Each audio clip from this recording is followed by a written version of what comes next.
Welcome to Bonding Review Part 2. This is the molecular orbital theory and hybridization.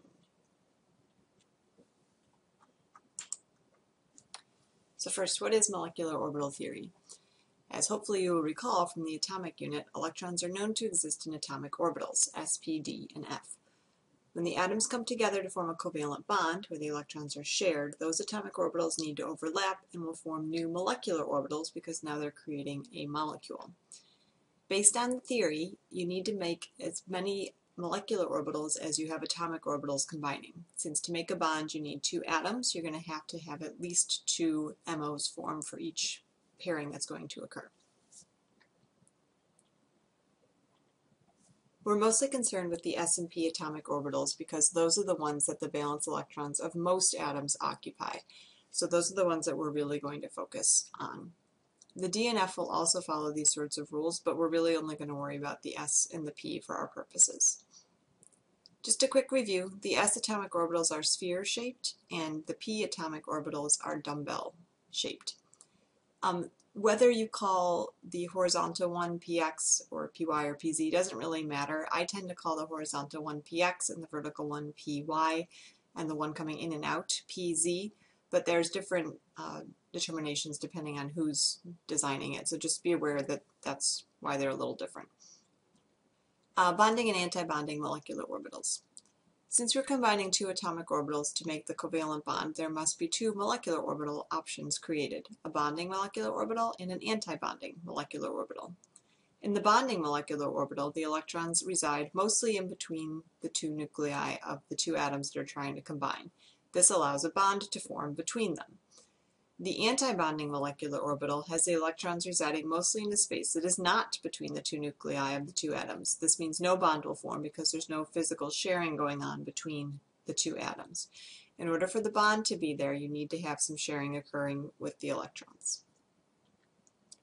So here's my generic molecular orbital diagram of what's actually going on. So remember, this is all really in 3D. The first thing we have here is the bonding axis. This is the invisible line that exists between the nuclei of the two atoms that are trying to bond. Next we have our two atomic nuclei. I've made these giant plus signs. This represents the nucleus of all of the atoms that are trying to combine. So we have atom number 1 and atom number 2. This is where the bonding molecular orbital would form. Obviously not in this shape, but this is the region in space where it should occur, somewhere between the two nuclei. This is the area, or areas, where the anti-bonding molecular orbital would form. It has to be outside of the two nuclei. Remember, this is in 3D, so it could be above, below, but it has to be kind of to the outside of the two nuclei so that there's no sharing of electrons going on. So what do the molecular orbitals actually look like? What are the actual shapes? Because they're not those big blobs I just showed you. So the first we're going to look at is the s orbitals. This one specifically for the 1s, but the rest of the s's would look the same. When the s orbitals combine, you take those two sphere shapes, one from one atom, one from another atom, and they're going to make two new shapes. One is a bonding shape and one is the anti-bonding shape. The bonding shape is always going to be of lower energy than the two atoms alone, which makes sense because bonds create stability. The anti-bonding ones are going to be of higher energy than the two atoms below. And you can see that there's an energy scale there which illustrates that for you. If you look at the shapes there, you can see that the bonding molecular orbital allows the electrons to reside on that bonding axis between those two dots, and that's what creates the bond. In the anti-bonding one, you can see that the electrons, that blue shape, is mostly to the outside, so there is no bond formed between the two atoms. The bonding molecular orbital is going to be the one that's down low. It has the electrons residing within that space. The same thing will happen for any of the s orbitals. The molecular orbitals will just increase in size like the atomic orbitals do. And then remember, your bonding axis is supposed to be between those two black dots. So for the bonding one, there should be a bond formed, and for the anti-bonding, there will not. These bonds, the ones that have the majority of the electrons residing between the two nuclei on the bonding axis, is called a sigma bond. And you'll see over to the side there's a little sigma 1s and then a sigma with a star 1s. That star indicates that it is anti-bonding. The sigma indicates that it is a bond that is forming on the bonding axis. Okay, there are also 3p orbitals, and there will be a total of 6 molecular orbitals formed from those. 3 of those will be bonding MOs, and 3 will be anti-bonding. Same deal. If you have 2 coming together, you're going to have 2 things. So if we're having 3 p orbitals from each thing coming together, you're going to have a total of 6 MOs formed. Since the p orbitals exist on 3 different axes, where the orbitals occur will allow them to make different kinds of bonds. So here you can see that you've got your 2 p's that are in the vertical position. They're going to combine, one to make a bonding orbital and then one to make the molecular anti-bonding orbital. So here's an illustration of all 3 of them. Again, what they're calling PZ is what I usually call PX, but it's on the horizontal bonding axis. So the P that is on the bonding axis will also form another sigma bond. The shape will be slightly different because the shape of the atomic orbitals coming together is not the sphere of the S. And this will give the electron space right on the bonding axis. Again, you'll see that the bonding option is still of lower energy than the anti-bonding option. Now, what I would call the PY and the PZ, the vertical and the one coming in and out, are going to combine to make different shapes. So the other 2 p orbitals will form their molecular orbitals in regions above and below or in front of and behind the bonding axis. Those are called pi bonds. The shapes here are exactly the same except they're rotated. So what would be above in what I would call the PY could be flipped down to be in front of or behind. So they're degenerate orbitals. So those black lines that just came in are the bonding axis. You can see that for the sigma bond from the P, those electrons still reside right on that bonding axis. For the other 2 P's, it's above and below, in front of, and behind. They are not directly between the 2 nuclei, so they are different kinds of bonds, the pi bonds. The pi bonds formed by the p orbitals are degenerate, which means that they are equal in energy, much like the 3 p's in the atomic orbital model are of equal energy. So again, they will fill at the same time, just like we have all 3 p's when we're doing atoms fill at the same time. So one goes in, one goes in, one goes in before you start pairing up. Same thing happens here with the pi bonds. The pi bonds are how double and triple bonds are formed. And pi bonds are considered to be weaker than sigma bonds because they will break with molecular rotation, and the sigma will not due to their location. So for those of you that were in my class, if you remember, we did a little demonstration where I stood next to somebody about the same height as me, and the sigma bonds would be between our stomachs. So if I took that other person and I flipped them around, that bond between our stomach wouldn't break because it's in the bonding axis. However, the pi bonds are at our heads and our feet.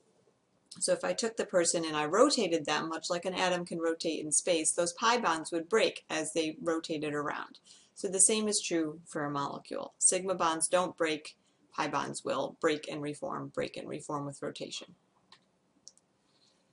All right, so molecular orbital diagrams. Much like in atomic, where we don't actually draw the shapes of the S's and the P's and the D's, the same thing happens here. We don't want to draw in all the actual shapes of the bonding and anti-bonding axis. So instead they come up with a diagram. The diagram is based on energy, so you can see there's the arrow with energy going up there.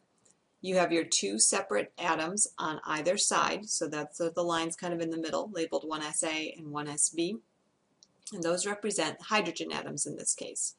Since hydrogen atoms have only one valence electron, you can see on each line there's one single arrow present. Now in the middle is where the molecular orbital diagram information is. There are 2 MOs formed here, one bonding, one anti-bonding. In terms of energy, the bonding MO should be of lower energy, so it's a line down a little bit, and this one will be a sigma because it's between the bonding axis. The other molecular orbital is the sigma anti-bonding. That one has higher energy, so it will be above where the atomic orbitals were. Now for hydrogen, we have a total of 2 electrons to put into our MO, because we have one from the original HA and one from the original HB. Those are both able to fit into the sigma bonding MO, and that's where they will go because that's of lower energy. Just like in atomic, each area or each box or each line can fit a total of 2 electrons. So here, since I only have 2 to work with, they're both going to go into the bonding MO, which is why hydrogen has a single sigma bond between the 2 hydrogen atoms when it forms a diatomic molecule. This becomes, of course, more complicated when you add in the P level. So again here, when we're looking at the 2s and P level, the 2s is pretty much the same as the 1s. You have a sigma bonding and sigma anti-bonding for the 2s level. Because s only has the 1 orbital coming in, so it's going to make a total of 2 MOs. When you get to P, though, not only do we have more of them, but we have 2 different types. So here, your PX, or what they are calling PZ, would form the sigma one. That's the one that's on the bonding axis. So you have a sigma bonding and then a sigma anti-bonding up above. In this diagram, the sigma bonding is of lower energy than the pi, so it's going to fill in first. Then you have the 2 pi bonds. Now the 2 pi's are degenerate, meaning they fill at the same time because they have equal energy. So you'll see that they exist as a pair, 2 boxes in the middle. So you have your pi from what I would call the py and your pi from what I would call the pz. And those are both at the same energy. Then you also have their counterparts, the anti-bonding ones. Of course, there's the complication with the energy levels here, which we'll go over next. So here you'll see these look the same at the 2s level. You have your sigma and then your sigma anti-bonding. But when you get up to the 2 p's, you'll notice that the diagram on the left has the pi's filling first instead of the sigma, as we just discussed. Now this will happen when you have a lot of p character in the bonds that are being formed, and that's due to hybridization, which is the topic we're going to cover next. This is discussed in your book on pages 433 and 434, so I would take a look at that. Also on page 434, it tells you which diatomics fill which way, so I would take a look at that as well. But essentially, the order can reverse here depending on the amount of p character in your bond. Okay, so now how do I fill one of these in? All right, so this is for a diatomic boron. Okay, so what you have here is your 2s and your 2p level, because boron's valence electrons are in the second energy level, so we don't care about the first energy level anymore. Boron itself has 3 valence electrons. So you're apparently missing one there. Interesting. So if you look at the first boron, it should have 2 electrons in that 2s level, and then the second boron also has 2 electrons there. And then up in the p level, it should have just 1. Okay? Now, boron is going to do a good amount of hybridization, so it's going to fill in the pi level before it fills in the sigma level. So that's why the pi bonding are down lower than the sigma bonding. So once you have your atomic electrons in there, you have to add up how many you have. We have a total of 6. Now you're going to go to the lowest possible energy level of the MO diagram, which would be your sigma bonding down at the bottom. I can only fit 2 in there. I have 6. I'm going to put 2 in. So there they go.